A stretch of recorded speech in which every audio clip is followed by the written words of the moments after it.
Assalamualaikum warahmatullahi wabarakatuh. Kami dari kelompok 5 akan menyampaikan materi bentuk dan pilihan kata. Kelompok 5 terdiri dari 3 orang anggota. Yang pertama, Putri Titania Dewi dengan NIM 126 211 201 006. Yang kedua, Ardana Purwa Adi Syahputra dengan NIM 126 211 201 2038. Yang ketiga, Erika Yunita dengan NIM 126 211 202 045. Dalam bahasa Indonesia, secara umum bentuk kata itu terdiri atas dua macam, yaitu kata dasar dan kata bentukan. Kata dasar merupakan suatu kata yang utuh dan belum mendapat imbuhan apapun. Dalam proses pembentukan kata, kata dasar dapat diartikan sebagai kata yang menjadi dasar bagi bentukan kata lain yang lebih luas. Kata bentukan merupakan kata yang sudah dibentuk dari kata dasar dengan menambahkan imbuhan tertentu. Kata bentukan seperti ini lazim pula disebut dengan beberapa istilah yang berbeda-beda. Misalnya, ada yang menyebutkannya sebagai kata turunan, kata berimbuhan, dan ada pula yang menyebutnya dengan kata jadian.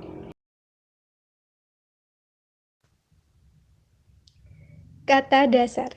Kata dasar selain dapat digunakan sebagai dasar bagi bentukan kata lain yang lebih luas, dapat pula digunakan tanpa ditambah dengan imbuhan apapun. Kalimat berikut misalnya dibentuk dengan menggunakan kata dasar seluruhnya. Nanti siang, Ratna akan pergi ke kampus. Keterangan, kalimat pertama terdiri atas 7 kata, yaitu nanti, siang, Ratna, akan, pergi, ke, dan kampus.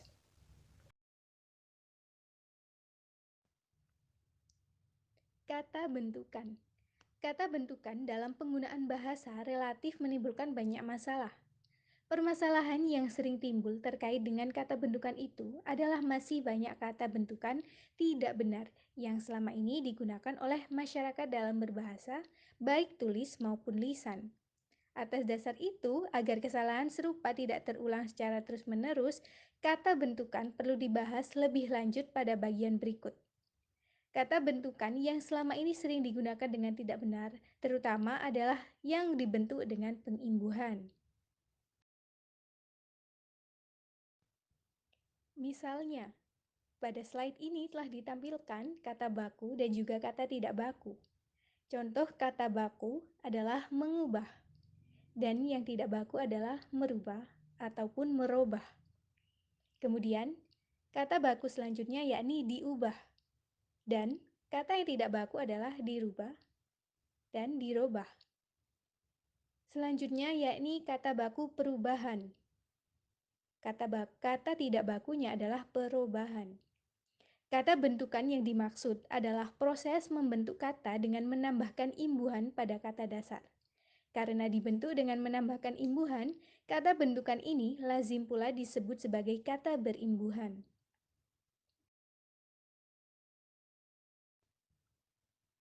Pembentukan kata. Pembentukan kata adalah proses membentuk kata dengan menambahkan imbuhan atau unsur lain pada kata dasar. Dalam bahasa Indonesia, pembentukan kata dapat dilakukan dengan menggunakan berbagai cara. Cara yang dimaksud adalah sebagai berikut. Yang pertama adalah pengimbuhan. Pengimbuhan adalah proses pembentukan kata dengan menambahkan imbuhan pada kata dasar. Sehubungan dengan itu, imbuhan yang lazim digunakan sebagai unsur pembentuk kata dalam bahasa Indonesia paling tidak terdiri atas 4 macam dan masing-masing diberi nama sesuai dengan posisinya pada suatu kata.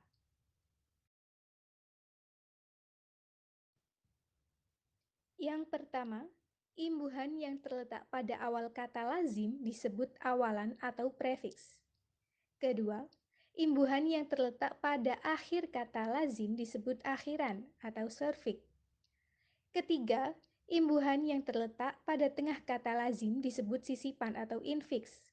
Keempat, Imbuhan yang terletak pada awal kata dan akhir kata sekaligus lazim disebut gabungan imbuhan atau konfiks. Beberapa contoh imbuhan itu dapat diperhatikan di bawah ini. Yang pertama, awalan. Menulis, melamar, memantau. Ditulis, dilamar, dipantau. Penulis, penyanyi, peramal.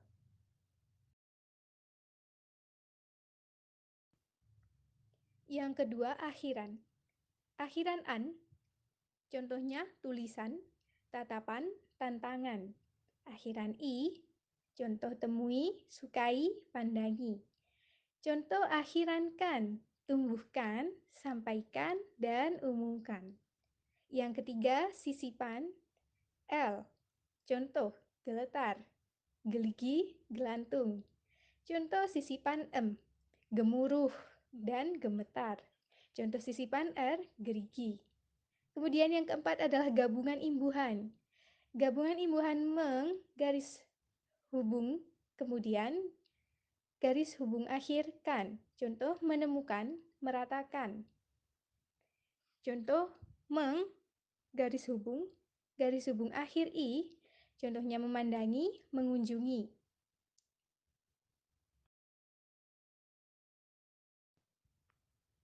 Pembentukan kata dengan awalan. Di antara beberapa awalan yang dapat digunakan sebagai pembentuk kata dalam bahasa Indonesia, meng dan peng merupakan awalan yang paling banyak menimbulkan masalah. Dikatakan demikian karena awalan itu dapat mengalami perubahan bentuk jika digabungkan dengan kata dasar yang berawalan dengan fonem tertentu. Awalan meng, misalnya, dapat berubah bentuknya menjadi me, men, men, mem, dan menge. Begitu pula halnya dengan awalan peng. Seperti awalan meng, awalnya peng juga dapat berubah menjadi pe, pen, pem, dan penge.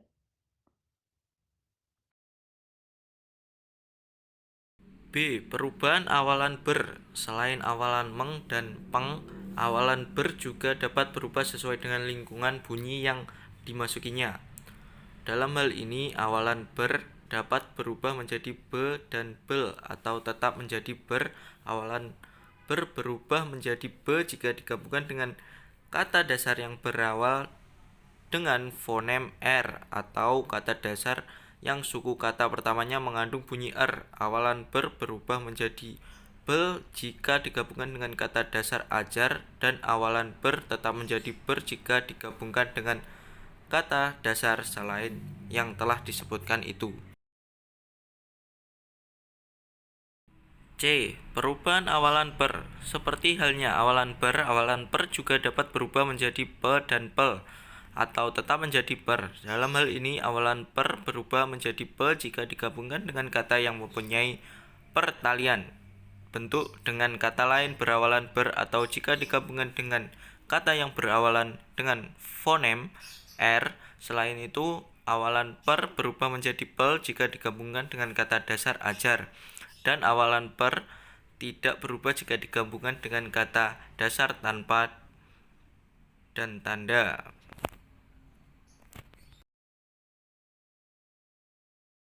D. Perubahan awalan ter. Berbeda halnya dengan awalan ber, awalan ter hanya dapat berubah menjadi te jika digabungkan dengan kata dasar yang berawal dengan fonem R atau suku kata pertamanya mengandung bunyi R. Awalan ter tetap menjadi ter jika digabungkan dengan kata dasar yang lain. Analogi. Sehubung dengan pembentukan kata dengan awalan akhir ini timbul beberapa bentuk kata baru, umumnya dalam bidang olahraga, yang kemudian disebarluaskan pemakaiannya oleh media massa, baik media cetak maupun media elektronik.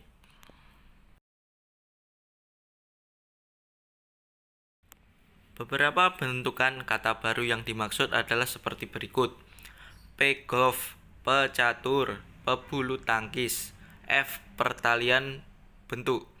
Sebagaimana telah disinggung pada pembahasan sebelumnya, baik pada pembahasan tentang perubahan awalan meng dan peng, perubahan awalan ber dan per, maupun pada pembahasan tentang bentuk analogi dalam pembentukan kata terdapat pertalian bentuk antara awalan peng dan meng serta awalan per dan ber.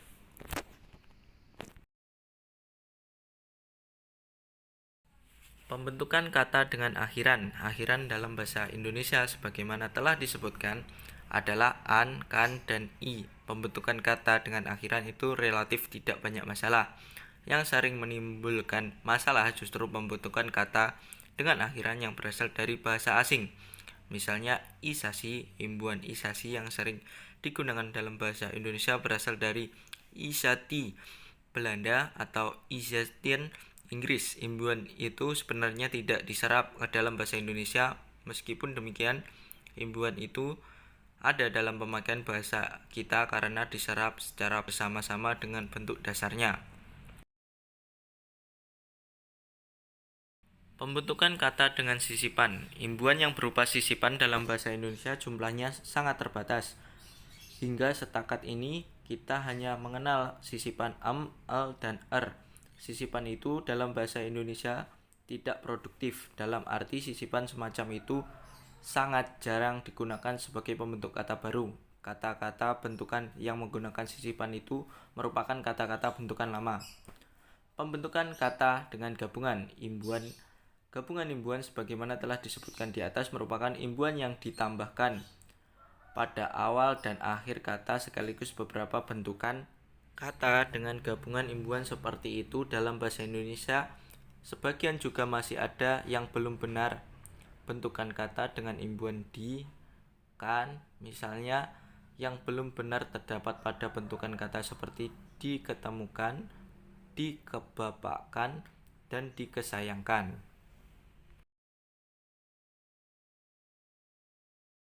Dua, pembentukan kata dasar dan kata dasar. Di samping dengan pengimbuhan, pembentukan kata dalam bahasa Indonesia juga dapat dilakukan dengan menggabungkan kata dasar dan kata dasar.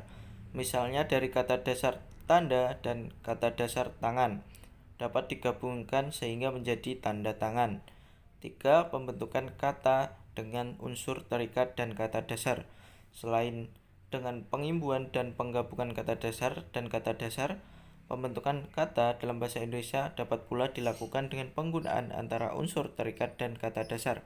Unsur terikat yang dimaksud di sini adalah unsur yang keberadaannya tidak dapat berdiri sendiri sebagai kata. Dengan demikian, unsur itu selalu terikat pada unsur yang lain, misalnya swa, pra, dan pasca.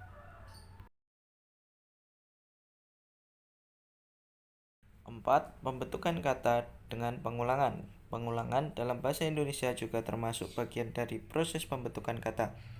Dalam hal ini, khususnya pada ragam tulis, ditambahkan tanda hubung di antara unsur yang diulang dan unsur pengulangnya.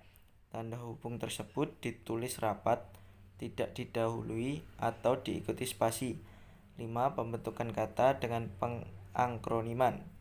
Akronim adalah pemendekan nama atau ungkapan yang berupa gabungan huruf awal, gabungan suku kata atau gabungan huruf awal dan suku kata yang diperlakukan sebagai kata. Dalam hal ini akronim yang berupa gabungan huruf awal ditulis seluruhnya dengan menggunakan huruf kapital tanpa tanda titik. Pilihan kata atau diksi. Pengertian ada dua istilah yang perlu dipahami berkaitan dengan pilihan kata ini, yaitu istilah pemilihan kata dan pilihan kata. Kedua istilah itu harus dibedakan di dalam penggunaannya.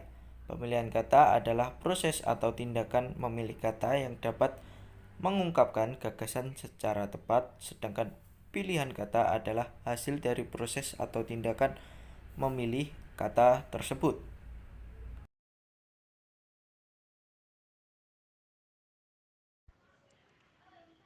Kriteria pemilihan kata agar dapat mengungkapkan gagasan, pendapat, pikiran, atau pengalaman secara tepat dalam berbahasa baik lisan maupun tulis. Pemakai bahasa hendaknya dapat memenuhi beberapa persyaratan atau kriteria di dalam pemilihan kata. Kriteria yang dimaksud adalah sebagai berikut. 1. Ketepatan. 2. Kecermatan. 3. Keserasian. 1. Ketepatan. Ketepatan dalam pemilihan kata berkaitan dengan kemampuan memilih kata yang dapat mengungkapkan gagasan secara tepat dan gagasan itu dapat diterima secara tepat pula oleh pembaca atau pendengarnya. Dengan kata lain, pilihan kata yang digunakan harus mampu mewakili gagasan secara tepat dan dapat menimbulkan gagasan yang sama pada pikiran pembaca atau pendengarnya. Ketepatan pilihan kata semacam itu dapat dicapai jika pemakai bahasa mampu memahami perbedaan penggunaan kata-kata yang bermakna.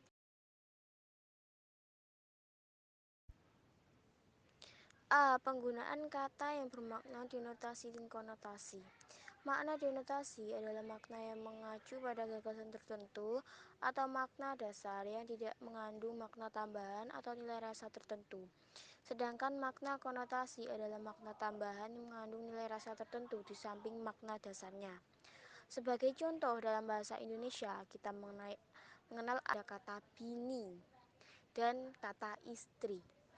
Kedua kata ini mempunyai makna dasar yang sama, yakni wanita yang telah menikah atau telah bersuami. Tetapi masing-masing mempunyai nilai rasa yang berbeda. Kata bini selain mempunyai nilai rasa yang berkonotasi pada kelompok sosial tertentu, juga mempunyai nilai rasa yang cenderung merujuk pada situasi tertentu yang bersifat informal. Sementara itu, kata istri mempunyai nilai rasa yang bersifat netral, tidak berkonotasi terhadap kelompok sosial tertentu, dan dapat digunakan untuk keperluan yang formal ataupun yang informal. Penggunaan kata yang bersinonim. Berikutnya, selain dituntut mampu memahami perbedaan makna denotasi dan konotasi, pemakai bahasa juga dituntut mampu memahami perbedaan makna kata-kata yang bersinonim agar dapat memilih kata secara tepat. Contoh, kelompok, rombongan, kawanan, gerombolan.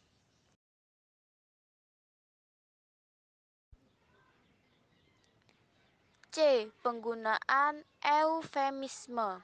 Eufemisme adalah kata atau ungkapan yang dirasa lebih halus untuk menggantikan kata atau ungkapan yang dirasa kasar, vulgar, dan tidak sopan. Terkait dengan itu, pemakai bahasa diharapkan dapat memilih kata-kata atau ungkapan yang lebih halus agar komunikasi yang disampaikan dapat mengungkapkan maksud secara tepat dan tidak menimbulkan disharmoni dalam komunikasi. D. Penggunaan kata yang bermakna generik dan spesifik. Makna generik adalah makna umum, sedangkan makna spesifik adalah makna khusus. Makna umum juga berarti makna yang masih mencakup beberapa makna lain yang bersifat spesifik. Misalnya, kendaraan merupakan kata yang bermakna generik. E. Penggunaan kata yang bermakna konkret dan abstrak. Kata yang bermakna konkret adalah kata yang maknanya dapat dibayangkan dengan panca indera. Sebaliknya, kata yang bermakna abstrak adalah kata yang sulit dibayangkan dengan panca indera. Kata mobil misalnya merupakan kata yang konkret karena wujudnya dapat dibayangkan atau dapat digambar dalam pikiran pemakai bahasa. Begitu pula kata-kata seperti roti, mangga, dan pisang.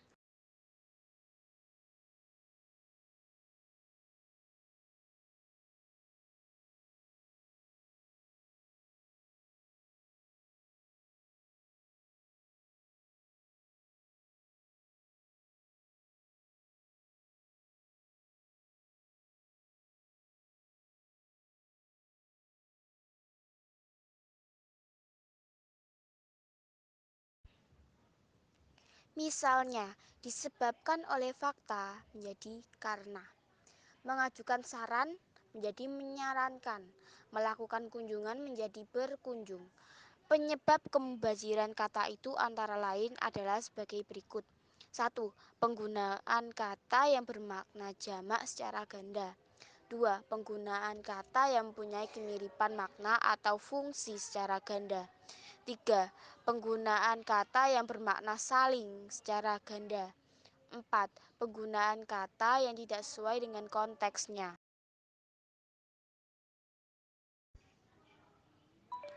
3. Keserasian. Keserasian dalam pemilihan kata berkaitan dengan kemampuan menggunakan kata-kata yang sesuai dengan konteks pemakainya. Konteks pemakaian yang dimaksud dalam hal ini erat kaitannya dengan faktor kebahasaan dan faktor non-kebahasaan. A. Faktor kebahasaan. Faktor kebahasaan yang perlu diperhatikan sehubungan dengan pemilihan kata antara lain adalah sebagai berikut. 1. Penggunaan kata yang sesuai dengan konteks kalimat. 2. Penggunaan bentuk gramatikal. 3. Penggunaan idiom. 4. Penggunaan ungkapan idiomatis.